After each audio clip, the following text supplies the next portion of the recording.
تم ملاؤ، دل سے دل اللہ ملا دے گا. تو کتنا عظیم سولوشن ہے اللہ کے رسول صلی اللہ علیہ وسلم کی طرف سے کہ دن میں 5 مرتبہ اگر کوئی بندہ جماعت کے ساتھ نماز ادا کرتا ہے تو اس کی وجہ سے، اب آپ دیکھیں ریگولر آپ کہیں کے نمازی ہیں اور آپ نماز کے لیے جاتے ہیں، آپ ایک ٹائم نظر نہیں آئیں گے اور دوسرے ٹائم پہنچیں گے تو آدمی آپ سے کوئی آپ فجر میں کہاں تھے یار، نظر نہیں آئے، سب خیریت تو ہے، کوئی ٹینشن تو نہیں ہے، بس یہ پوچھنا ہی آپ کو اسٹریس سے نکلنے کا ذریعہ بن جائے گا. تو ایک چیز یہ اللہ کے رسول صلی اللہ تعالی علیہ وسلم نے ہمیں بتائی کہ ہمیں چاہیے کہ ہم نماز با جماعت ادا کریں، انشاءاللہ اس سے بھی انسان اسٹریس اور ڈپریشن سے باہر نکلے گا. دوسری چیز جو بہت سمجھنے کے لائق ہے، اگر کوئی ٹینشن لائف میں آ گیا، کوئی ڈپریشن کی پوزیشن تک آدمی پہنچ گیا اور اس کی پوزیشن یہ ہے کہ کچھ اچھا نہیں لگتا ہے، ایسا لگتا ہے جیسے دل بیٹھ جائے گا، اب اٹیک آئے گا کہ کب اٹیک آئے گا، ایسی فیلنگ شروع ہو جاتی ہے، بے چینی ہوتی ہے، گھبراہٹ ہوتی ہے، تو اس کا آقا کریم صلی اللہ علیہ وسلم نے بڑا عظیم سولوشن عطا فرمایا ہے. ان سولوشن میں سے ایک سولوشن یہ ہے، اچھی کتاب کو پڑھنا شروع کر دو،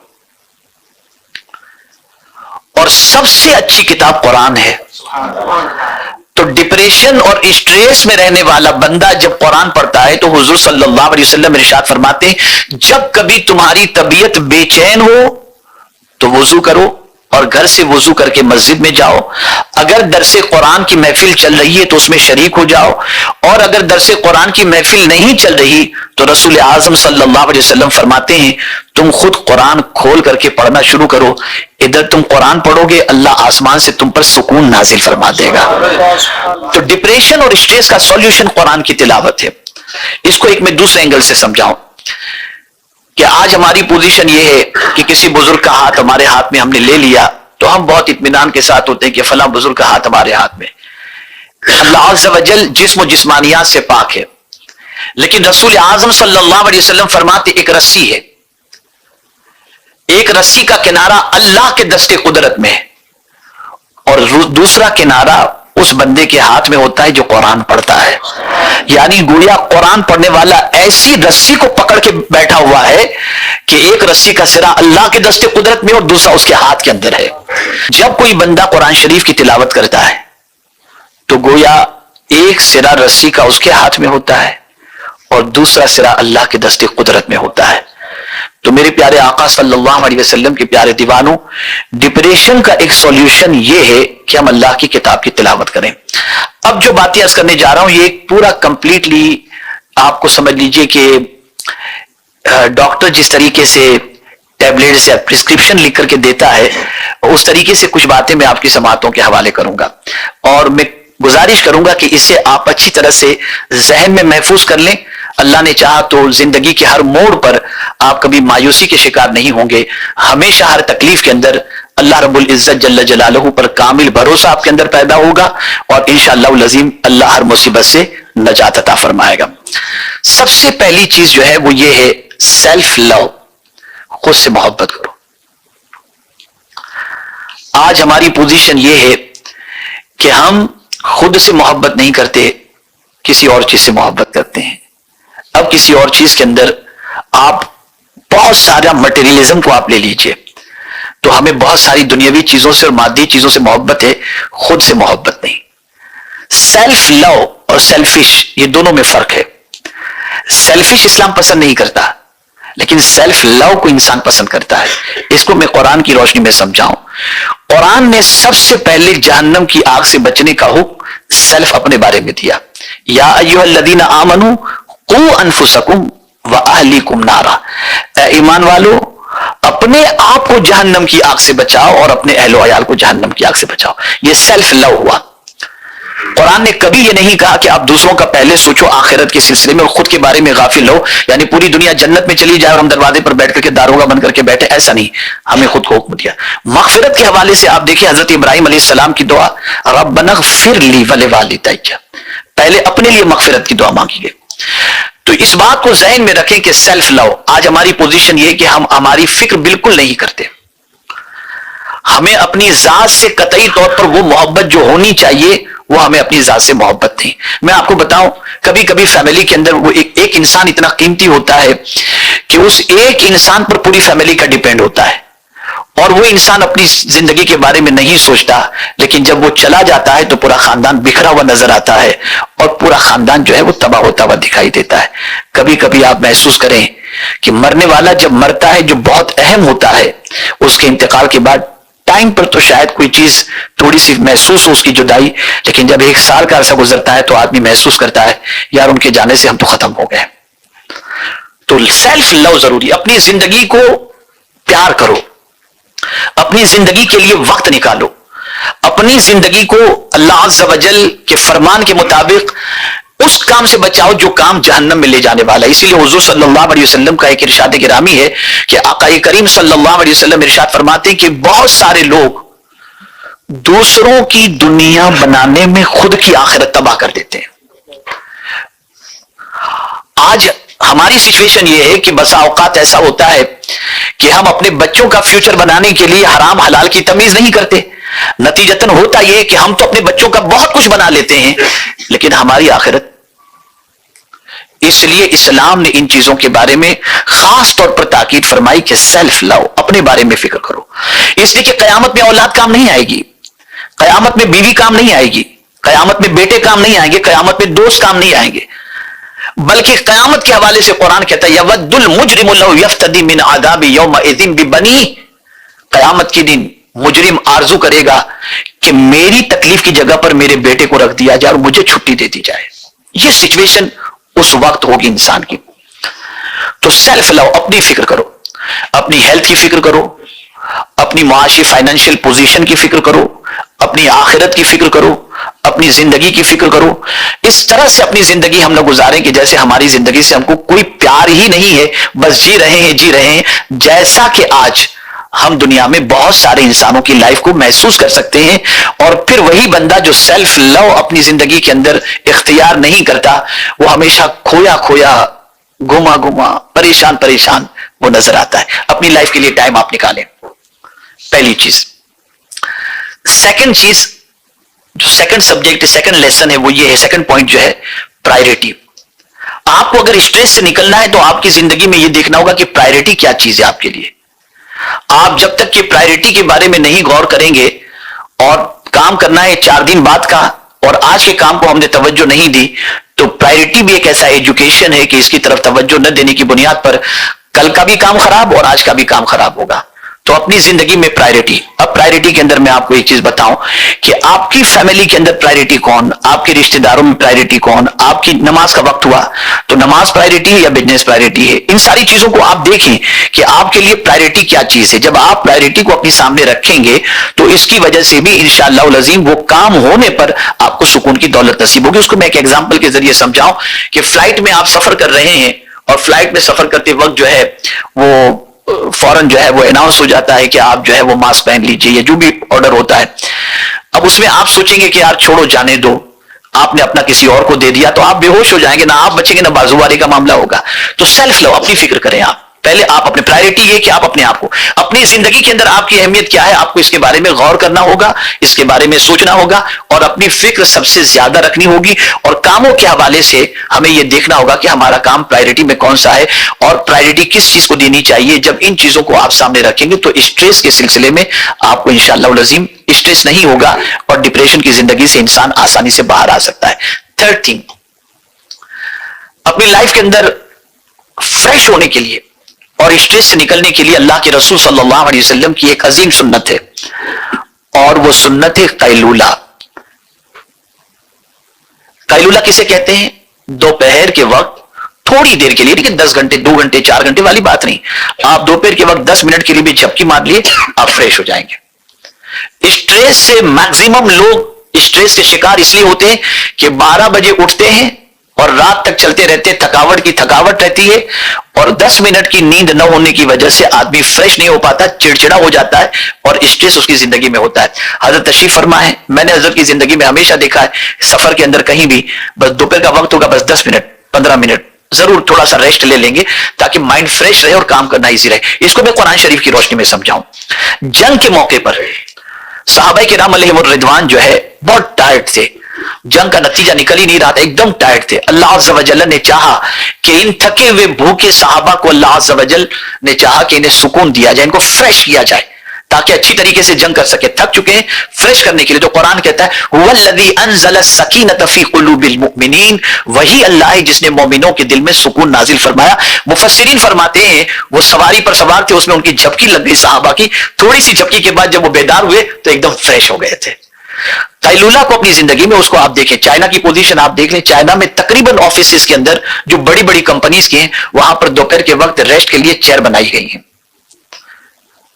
وہ شاید آپ کو ہم کو نظر نہ آتی ہوں, لیکن بڑے ٹاپ لیول پر جتنے بھی ہیں وہاں پر آپ دیکھیں گے باقاعدہ ریسٹ کی چیئر بنائی گئی ہے. دوپہر کے وقت وہ کھانے کے بعد 10 منٹ جا کر کے وہاں پر ریسٹ لے لیتے ہیں, قیلولہ کر لیتے ہیں. تو اسٹریس سے نجات حاصل کرنے کے لیے قیلولہ اللہ اکبر بہت عظیم چیز ہے اور بہت بڑی دولت ہے. 4th چیز, فیملی. فیملی کے ساتھ ہمیشہ رہنے کی کوشش کرنا اور فیملی کے لیے ٹائم اسپینڈ کرنا, فیملی کے ساتھ ٹائم اسپینڈ کرنا, یہ بھی اسٹریس سے نکلنے کا ایک بہترین ذریعہ ہے. اس کو میں ایگزامپل کے ذریعے بتاؤں, قرآن کی روشنی میں سمجھاؤں. بہت سارے ہمارے, میں یہ نہیں کہتا کہ آپ میں سے کوئی ہوگا, میں دوسروں کی بات کر رہا ہوں, ہو سکتا ہے نبی ہوں, لیکن بہت سارے لوگ سکون حاصل کرنے کے لیے بیوی کو چھوڑ کر کہیں اور چلے جاتے ہیں اور سمجھتے ہیں وہاں میں سکون ملے گا. لیکن قرآن کیا کہتا ہے, وَمِنْ آيَاتِهِ أَنْ خَلَقَ لَكُم مِّنْ أَنفُسِكُمْ أَزْوَاجًا لِتَسْكُنُوا إِلَيْهَا. اللہ کی نشانیوں میں سے ایک نشانی ہے کہ اللہ نے تم میں سے تمہارے لیے جو بیوی بنایا اسی کے اندر اللہ نے تمہارے لیے سکون رکھا. بیوی کو اللہ نے سکون کا ذریعہ بتایا. اور میں 2 چیزیں عرض کر دوں, اسٹریس میں کیوں ہے بندہ؟ جتنی سکون کی چیزیں اللہ نے قرآن میں بتائیں ان سے مسلمانوں کا رشتہ جو ہے وہ ٹوٹ چکا ہے, ان سے مسلمانوں کا رشتہ ٹوٹ چکا ہے. اب آئیے دوسری چیز, جیسے بیوی میں اللہ نے سکون رکھا, گناہ میں سکون نہیں رکھا, کسی اور میں سکون نہیں رکھا. کسی اور سے مراد غلط ناجائز تعلقات کی وجہ کے حوالے سے بتا رہا ہوں. بیوی میں اللہ نے سکون رکھا ہے, رات میں اللہ نے سکون رکھا ہے. اللہ فرماتے ہیں هو الذی جعل لکم اللیل لتسکنوا فیہ, وہی ہے جس نے تمہارے لیے رات بنائی تاکہ تم اس میں سکون حاصل کرو. ایک ایگزامپل دوں گا تو انشاءاللہ ایمان تازہ ہو جائے گا. رات کو جب ہم اپنے بیڈ روم میں جاتے ہیں تو ہم اپنی ٹیوب لائٹ یا اور بڑی لائٹ آن رکھتے ہیں یا ڈیم لائٹ آن رکھتے ہیں؟ جواب دیں آپ. ڈیم لائٹ, نائٹ لیمپ, ٹھیک ہے نا. میرا رب کتنا کریم ہے, وہ جب رات سکون کے لیے بنایا تو اس نے سورج کو غروب کر دیا اور ڈیم لائٹ تارے کی شکل میں موجود ہے تاکہ میرے بندے کو سورج کی روشنی سے نیند اس کی خراب نہ ہو, وہ آرام سے سو سکے. اس کے لیے اس نے سورج کو غروب کر دیا اور رات کو آپ آرام سے سو سکیں, ہم آرام سے سو سکیں. اس لیے ڈیم لائٹ کے طور پر تارے آسمان پہ جگمگاتے نظر آتے. رات اس نے سکون کے لیے. اب ہم دیکھیں ہماری راتوں کی سچویشن کیا ہے. تو آپ 3 بجے تک کوئی بھیونڈی ڈھابے پہ جا رہا ہے, کون سے ڈھابے, پتہ نہیں کیا کیا ہو رہا ہے, سب آپ دیکھ رہے ہیں. کوئی چیز ایسی نہیں کہ جو چھپی ہوئی ہو. ہماری زندگی سے سکون اس وجہ سے بھی غارت ہو چکا ہے, ختم ہو چکا ہے کہ ہم اللہ کے دیے ہوئے دستور اور قانون کو فالو نہیں کر رہے. اسی طریقے سے ایک اور چیز بتاؤں کہ اللہ عز و جل نے سکون سجدے میں رکھا ہے. میں پرٹیکولر سجدے کی بات کر رہا ہوں, عبادت میں تو ہے, نماز میں ہے, اللہ کے ذکر میں, پرٹیکولر سجدے میں. آپ بہت ٹینشن کے اندر ہیں. آقا کریم صلی اللہ علیہ وسلم کی حیات طیبہ کا مطالعہ کریں تو رسول رحمت صلی اللہ تعالی علیہ وسلم جب کبھی اضطراب میں ہوتے, بے قرار ہوتے, اور سرکار صلی اللہ علیہ وسلم کی بے قراری, امت کا اسلام قبول نہ کرنا, امت کا گناہوں میں گرفتار ہو جانا اور دعوت حق کو قبول نہ کرنا, اس وجہ سے حضور صلی اللہ علیہ وسلم بے چین ہوتے تھے. فائنینشیل وجہ سے کبھی حضور صلی اللہ علیہ وسلم بے چین نہیں ہوئے. تو سرکار صلی اللہ علیہ وسلم جب بے چین ہوتے, بے قرار ہوتے تو کیا فرماتے؟ ارحنا یا بلال, اے بلال مجھے راحت پہنچاؤ. حضرت بلال اذان کہتے اور سرکار نماز ادا کرتے اور نماز کے ذریعے حضور صلی اللہ علیہ وسلم سکون حاصل کر لیا کرتے. میں پرٹیکولر سجدے کی بات کرتا ہوں. آئیے سجدے کے حوالے سے بتاؤں. آپ انڈر ٹینشن ہیں, اسٹریس میں ہیں, کوئی راستہ نظر نہیں آ رہا, کوئی سبیل نظر نہیں آ رہی, نکلنے کی کوئی راہ سمجھ میں نہیں آ رہی, اور کوئی ایسا بندہ نظر نہیں آ رہا ہے جو آپ کے پرابلم کا سولوشن آپ کے لیے نکال سکے. لیکن جب آپ سجدے میں جاتے ہیں تو گویا اللہ کے سامنے سرنڈر ہو کر اللہ سے کہتے ہیں, ناک بھی جھکا دیا, سر بھی جھکا دیا, گھٹنے بھی جھکا دیے, ہاتھ بھی جھکا دیے, سب کچھ میں نے جھکا دیا. سبحان ربی الاعلی, پاک ہے میرے مولا, تو سب سے بلند و بالا ہے. اب آدمی جب سرنڈر ہو گیا اللہ کے سامنے تو مولا پھر اس بندے سے ٹینشن کو دور کر دیتا ہے کہ بندے ٹینشن, اس کا علاج میرے پاس ہے. اور اس کو قرآن نے مینشن کیا, امن یجیب المضطر اذا دعاہ ویکشف السوء, کون ہے جو بے قرار کی فریاد سنتا ہے اور اس کی پریشانی کو دور کرتا ہے؟ وہ اللہ ہے, وہ اللہ ہے. تو سجدہ بھی ڈپریشن کا ایک علاج ہے، سجدہ بھی ڈپریشن کا ایک سولوشن ہے۔ ایک اور چیز، انسان ڈپریشن کے اندر ایک اور وجہ سے بھی چلا جاتا ہے، ایموشنل۔ بہت سارے ایسے ہوتے ہیں جو کبھی اچھی خبر لا کے سناتے ہی نہیں، جب بھی آئیں گے ایسا ہو رہا ہے، یہ ہو جائے گا، فلاں تباہی آ جائے گی، فلاں مصیبت آ جائے گی۔ اس قسم کی باتیں آدمی سنانے والے جب ہوتے ہیں تو سنتے سنتے سنتے سنتے آدمی خود پریشان ہو جاتا ہے، سوچنے پر مجبور ہو جاتا ہے، یا اللہ اب کیا ہوگا، یہ ٹینشن اس کے اندر۔ تو ایسے لوگ جو آپ کے اندر مایوسی پیدا کریں، مایوسی پیدا کریں، ان سے دور رہو۔ ایسے لوگوں کے ساتھ بیٹھنے کی کوشش کرو جو آپ کو حوصلہ دے سکیں، جو آپ کو کامیابی کی راہ دکھا سکیں۔ اس لیے کہ قرآن نے واضح لفظوں میں فرما دیا، وَمَن يَقْنَطُ مِن رَحْمَتِ رَبِّهِ إِلَّا الضَّالُّونَ، اللہ کی رحمت سے مایوس وہ ہوتا ہے جو گمراہ ہو۔ اللہ کی رحمت سے مایوس مومن کبھی نہیں ہوتا، مومن تو اللہ عز و جل پر بھروسہ کرتا ہے۔ سچویشن کے حوالے سے میں بتاؤں، سچویشن اتنی ڈینجر آج ہماری زندگی کے اندر نہیں ہے جتنی ڈینجر سچویشن اللہ کے رسول صلی اللہ علیہ وسلم کی زندگی پاک میں اور اس موقع پر مکی زندگی کے اندر تھی۔ لیکن آپ دیکھیے ہوپ، اپنے رب پر بھروسہ۔ میں 3 واقعات اس سلسلے میں عرض کروں گا اور میں امید بھی کروں گا کہ انشاءاللہ العظیم ان واقعات کو سننے کے بعد زندگی میں کبھی بھی آپ مایوس نہیں ہوں گے انشاءاللہ، اور اپنے رب سے ہمیشہ امید رکھیں گے۔ اور یہاں ایک حدیث یاد آ رہی ہے تو میں عرض کر دوں کہ آقا کریم صلی اللہ علیہ وسلم نے فرمایا، اللہ اپنے بندے سے ویسا ہی معاملہ فرماتا ہے جیسا بندہ اللہ سے گمان کرتا ہے۔ یہ گمان کبھی مت کرو کہ ہمارا تو کبھی اچھا ہونے والا ہی نہیں ہے، یہ گمان کرو اللہ انشاءاللہ ہمارا بہتر ہی کرنے والا ہے۔ اس لیے کہ جب ہم پڑھتے ہیں تو یہ پڑھتے ہیں بیدک الخیر، اللہ کے دستے قدرت میں خیر ہی خیر ہے، اللہ اپنے بندوں کا بھلا ہی چاہتا ہے، بھلائی کے علاوہ کچھ نہیں چاہتا۔ اس کو رسول اعظم صلی اللہ علیہ وسلم نے فرمایا، مومن کے لیے تو خیر ہی خیر ہے، تکلیف آئی صبر کیا تو خیر، نعمت ملی شکر کیا تو خیر، تو مومن کے لیے تو خیر ہی خیر ہے۔ اب آئیے میں آپ کو بتاؤں، مکے کی سچویشن کو آپ تھوڑا سا سوچیں۔ سوشل بائیکاٹ کیا جا رہا ہے، خانہ کعبہ کے سامنے حرم شریف کے اندر نماز پڑھنے حضور کو نہیں دی جا رہی ہے۔ جو لوگ اسلام کی آغوش میں آتے ہیں، مسلمان ہوتے ہیں، وہ کھل کر کہہ بھی نہیں پاتے کہ ہم مسلمان ہیں، چھپ چھپ کر اسلام کی تبلیغ بھی چھپ چھپ کر دار ارقم کے اندر ہو رہی ہے۔ ایسی سچویشن، لیکن آہستہ آہستہ اسلام قبول کرنے والوں کی تعداد بڑھ رہی ہے۔ اس وقت لوگوں نے سوچا کہ کیوں نہ حضور صلی اللہ تعالی علیہ وسلم یعنی شمع نبوت کو گل کر دیا جائے، یعنی حضور صلی اللہ علیہ وسلم کو قتل یا شہید کر دیا جائے، تو جب یہ ہو جائے گا تو پھر یہ مشن ختم ہو جائے گا۔ اب اس میں بڑے بڑے لوگ تیار ہوئے، پلاننگ ساری چیزیں ہو رہی ہیں۔ اس وقت جب حضرت فاروق اعظم اسلام قبول نہیں کیے تھے تو انہوں نے بھی تلوار اپنی نیام سے باہر نکالی اور پلان بنا لیا کہ میں چلتا ہوں اور جا کر کے حضور صلی اللہ علیہ وسلم کو قتل کرتا ہوں۔ اب آپ دیکھیں، میں آپ کو سمجھانا چاہتا ہوں، ایک ایسا بندہ جو قتل کے ارادے سے نکل رہا ہے، وہ کتنا دشمنی میں آگے نکل گیا ہوگا، دشمنی میں کتنا آگے نکل گیا ہوگا کہ قتل کی پلاننگ اس نے کر لی اور تلوار بھی نکال لی۔ لیکن حضور کا خوف دیکھیے اور حضور صلی اللہ علیہ وسلم کی امید دیکھیے۔ سرکار دعا کرتے ہیں، اللہ عمر کے ذریعے اسلام کو تقویت عطا فرما۔ یعنی ایسے بندے کے لیے دعا کر رہے ہیں جو بندہ قتل کے ارادے سے تلوار لے کر کے نکلا ہے، گویا حضور اپنے رب سے وہ امید پیش کر رہے ہیں کہ ہزار کوئی کچھ بھی کرنا چاہے لیکن ہم اپنے رب سے اچھی امید رکھیں، مولا اچھا ہی فرمائے گا۔